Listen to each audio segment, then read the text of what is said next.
وقت میں مخلص تھا، اس وقت مر جاتا تو امید ہے کہ جو عمرو بن عاص رضی اللہ تعالیٰ عنہ نے فرمایا تھا نا، انی قد کنت علی اطباق ثلاث، یہ 3 دور سے گزرا ہوں۔ جب وہ انتقال کا وقت تھا نا، کا ایک دور یہ تھا کہ میرے دل میں سب سے بڑی دشمنی اللہ کے نبی کی تھی، اور میرا جی چاہتا تھا کہ مجھے موقع ملے میں ان کی گردن اڑا دوں۔ اگر اس وقت میں مر جاتا تو میں یقیناً جہنم میں جاتا۔ پھر اللہ نے مجھے ایمان کی روشنی دی، ہدایت دی۔ پھر اللہ نے مجھے اپنے نبی کا ایسا عشق دیا کہ میں زندگی بھر ان کے چہرے پر نظر نہ ڈال سکا حیا کی وجہ سے۔ اگر تم مجھے کہو کہ اپنے نبی کا حلیہ بیان کرو تو میں نہیں کر سکتا، چونکہ میں نے ایک دفعہ بھی آپ کو آنکھ بھر کے زندگی میں نہیں دیکھا تھا۔ میں اس وقت مر جاتا تو میں جنت میں جاتا، مجھے امید ہے میں جنت میں جاتا۔ اب میں تیسرے دور سے گزر کے مر رہا ہوں، جس میں پتہ نہیں ہم نے کیا کیا کیا نہ کیا، اب کچھ پتہ نہیں کیا ہوگا کیا نہیں ہوگا۔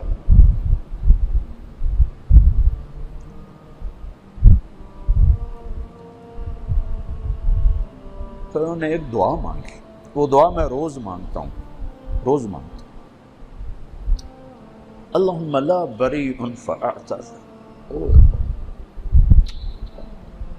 اللہم لا بریء فاعتذر ولا قوی فانتصر ولا قوی فانتصر ولا مستنکر بل مستغفر، ولا مستنکر بل مستغفر،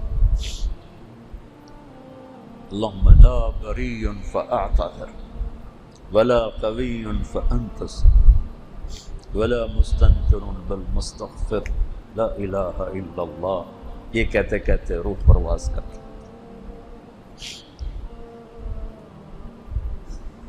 میں نے اس کو یوں کیا ہے، یہ میری روز کی دعا ہے تقریباً۔ اللہم انی ما قدرت حق قدرک، یہ میں ایک جملے کا اضافہ اس میں نے کیا ہوا ہے۔ اللہم انی ما قدرت حق قدرک فلا بریء فاعتذر ولا قوی فانتصر ولا مستنکر بل مستغفر، لا الہ الا اللہ۔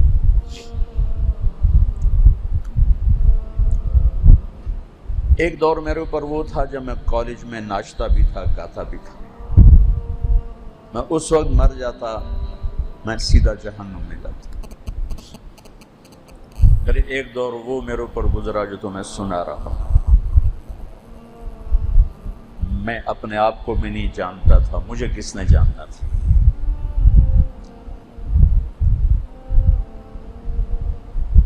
اور اللہ کے سوا کوئی منزل نہیں تھی، اور اللہ کے سوا کوئی طلب نہیں تھی، کچھ سامنے تھا ہی نہیں نیت کو خراب کرنے والا۔ اس وقت اللہ بلا لیتا تو اس کے خزانوں سے امید تھی کہ سیدھے ہی ٹپ جاتے، پار ہو جاتے۔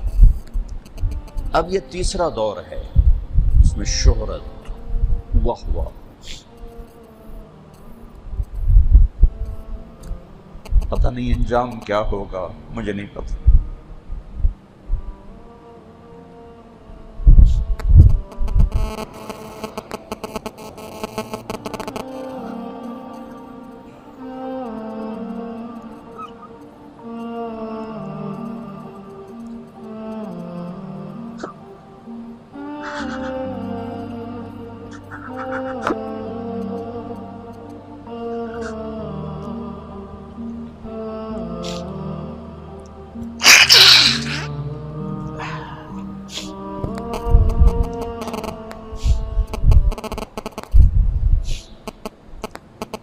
اللہ نے میری آواز کو خیر کا ذریعہ بنایا، میں شکر گزار۔ اللہ اس کے ذریعے سے لوگوں کے دلوں کو پھیر رہا ہے، میں اس کا شکر گزار۔ تمام طبقات امت میں اور تمام مسالک اور مکاتب فکر میں اللہ تعالیٰ لوگوں کے دلوں میں محبت پیدا کر رہا ہے. یہ ایسا کبھی ہوا نہیں. دیوبندی سٹیج ہے، دیوبندی علماء ہیں، دیوبندی مشائخ ہیں، دیوبند مکتب فکر والے ہی ان سے محبت و عقیدت کا اظہار کرتے ہیں. بریلوی سٹیج ہے، بریلوی عالم ہیں، بریلوی مشائخ میں سے ہیں، بریلوی ان کا محبت کرتے ہیں. شیعہ ہیں، اہل تشیع ان کی قدر کرتے ہیں، محبت کرتے ہیں. غیر مقلد ہیں، وہ غیر مقلد ہی ان کی عزت قدر احترام کرتے ہیں. تو تعصب کی دیواریں ہیں، اس سے پار دیکھنے کا حوصلہ ہی کوئی نہیں. تو یہ ایک عجیب و غریب قصہ ہو گیا ہے. سوائے شدید متعصب ان کے علاوہ اس اللہ نے اس طرح نظام چلایا ہے. میں حیران، پریشان، شکر گزار. ہر مکتب کے آدمی کے دل میں بات جا لے رہے ہیں، کسی نہ کسی راستے پر آ رہے ہیں. تو اس نعمت کا جتنا شکر کون ادا کرے، ہو ہی نہیں سکتا. محبت ایک ایسا لطیف احساس ہے جو جا کے دلوں میں جگہ بنا لیتا. میں نے پورا مہینہ اس کو بیان کیا کہ بھائی امت بن کے رہو. تم دیوبندی ہو، اپنے اندر رکھو. تم بریلوی ہو، اسے اپنے اندر رکھو. تم شیعہ ہو، اسے اپنے اندر رکھو. تم غیر مقلد ہو، اسے اپنے اندر رکھو. تم حیاتی ہو، مماتی ہو، اسے اپنے اندر رکھو. لیکن اللہ کے واسطے امت بن کے چلو، امت بن کے چلو، امت بن کے چلو. اور میں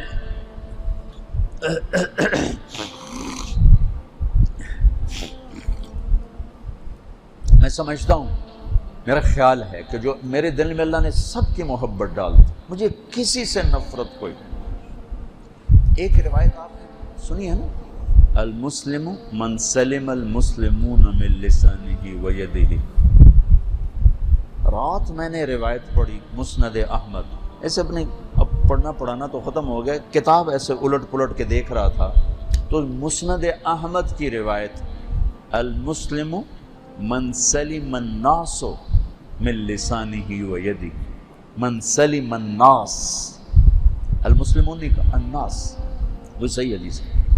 اور یہ تو مشہور حدیث ہے جو تقریباً روزانہ میں بیان کرتا ہوں. یا بنی لانس ان استطعت ان تصبح وتمسی وليس في قلبك غش لأحد غش لمسلم نہیں، لأحد فافعل. ثم قال یا بنی وذلك من سنتی، یہ ہے میری عظیم الشان سنت. ایک آپ سے دعا لینا چاہتا ہوں، پریشان ہوں، اور ایک اللہ سے بات کرتا ہوں. یا اللہ، بات یہ ہے، ایک صرف تجھے پتہ ہے کہ میں اندر سے کھوٹا ہوں، لوگ سمجھتے ہیں میں بہت ٹھیک ہوں. اب تیرے بندوں نے نا مجھے تیرے نیک بندوں میں کھڑا کر دیا ہے. اگر تو نے میرے راز کھول دیے نا، تیرے نیک بندے بدنام ہو جائیں. میں تو تیرا کمی میراثی ہوں، میری کیڑی گل، لیکن تیرے نیک بندوں کا اعتماد اٹھ جائے گا. یا اللہ، مجھے رسوا نہ کرنا. اپنے نیک بندوں کی طفیل جن میں تیرے بندے بندیاں مجھے ان میں کھڑا کر چکے. میں اللہ کی بڑی محنت کرتا ہوں. غار میں بیٹھ کے عمل کیا جائے تو اخلاص کا دعویٰ نہیں ہو سکتا. تو لاکھوں کے مجموعوں کے سامنے انسان آ جائے، کیسے دعویٰ کرے گا میں اس کے لیے کروں. پھر ایک بات میں اللہ سے کرتا ہوں، ہمارے ہاں دیہاتوں میں، جو ہمارے دیہات ہیں پنجابی لوکل ذمہ داروں کے جو دیہات ہیں، آپ میں جو ہمارے گاؤں گیا اس نے دیکھا ہوگا کچے گھر بنے ہوئے ہیں. اندر ہماری حویلیاں ہیں، 4 ایکڑ کی دیوار ہے جو ہمارے بزرگوں نے ڈالی تھی. اور اس میں اس وقت یہ دو بھائیوں نے چچا زاد نے اس کے اندر گھر بنائے اپنے 4، اور اس کے باہر کچے گھر بنائے اپنی رعایا کے لیے، کام کرنے والوں کے لیے۔ ان میں اب بعض ایسے ہیں جن کی 5ویں پشت ہمارے پاس پل رہی۔ یہ جو ابھی ڈرائیور میرے ساتھ آیا ہے، یہ 5ویں پشت ہے ہمارے پاس، 4تھی، اس کا بیٹا بھی 5ویں پشت۔ اس طرح وہ ہمارے ساتھ وفا کر کے چلے، باقی آتے جاتے بھی رہتے ہیں۔ تو ہمارے بزرگ وہ بڑے جابر لوگ تھے، بڑے جابر لوگ تھے۔ تو میں ایک چھوٹا سا واقعہ سناتا ہوں۔ ہم جا رہے تھے اسکول پرائمری، 8-10 بچے چھوٹے چھوٹے، دوسری تیسری۔ ایک لوہاروں کا بیٹا تھا لڑکا، ان کے بھی اب 5ویں پشت ہمارے پاس۔ اس کا نام تھا اللہ بخش، اس کو ہم بکھو بکھو کہتے تھے، بکھو لوہار۔ اس نے میرے کندھے پہ ہاتھ رکھا ہوا تھا، یہاں اس کندھے پہ، اور ہم ایسے گزرے تو میرے چاچا میاں محمد رمضان رحمت اللہ علیہ ہو گئے، فوت ساری قبروں میں چلے۔ وہ بیٹھے تھے ڈیرے میں، انہوں نے کہا اے بکھوا ادھر آ، ہم سارے ہی چلے گئے۔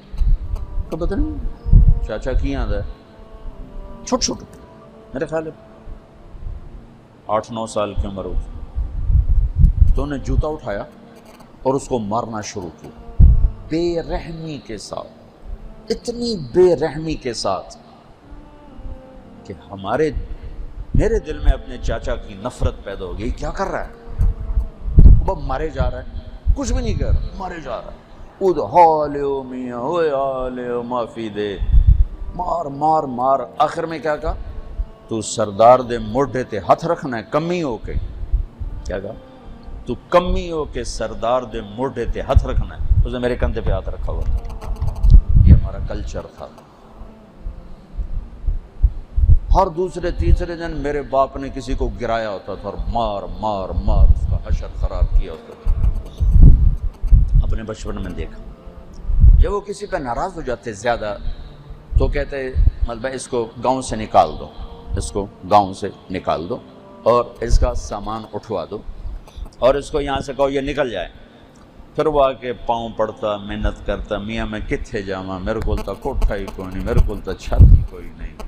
وہ بڑے سخت ہوتے تھے، وہ نرم نہیں ہوتے تھے، نہیں نرم ہوتے تھے۔ تو بس ٹھیک ہے جا کے دیں ٹھکانہ بناتے نکل جائے۔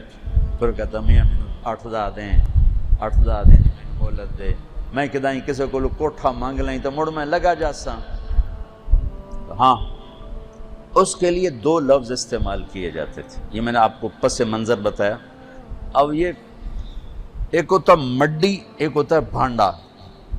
بھانڈے یہ مفرد اور مڈی یہ جمع ہے، پورے سامان کو مڈی کہتے ہیں اور چھوٹے چھوٹے چیز کو بھانڈے کہتے ہیں۔ سمجھ گئے میری بات؟ تو ہمارے بزرگوں کے الفاظ میرے کانوں میں گونج رہے ہیں۔ ایدی مڈی چواؤ، ایدے بھانڈے کڈھو، یہ 2 لفظ ہوتے ہیں۔ ایدی مڈی چواؤ، ایدے بھانڈے کڈھو، وہ آگے منتیں کر۔ اب بھی میں دھندلا سا دیکھ رہا ہوں کہ ریڑھیوں پہ سامان لادا ہوا ہے اور بچوں کو ساتھ لیا ہوا ہے اور اندیکھی راہوں پر جا رہے ہیں، پتہ نہیں کہاں کوئی ٹھکانہ ملے گا کہ نہیں ملے گا۔ ایک بچپن کے واقعات نقش ہیں۔ تو میں اپنے اللہ سے یہ کہا کرتا ہوں، یا اللہ میری مڈی نہ چما، میرے بھانڈے نہ کر رہا، میرے کو تا چھاتی کوئی، میرے کو تا ٹھکانا تو بڑا بڑا سردار رب ہے، تیرے خزانے کیڑا کھو گھاٹا پہ جانا ہے۔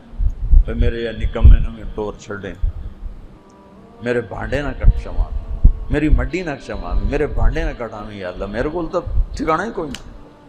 نہ کہیں جہاں میں اما ملی، جو اما ملی تو کہاں ملی، میرے جرم خانہ خراب کو تیرے عفو بندہ نواز۔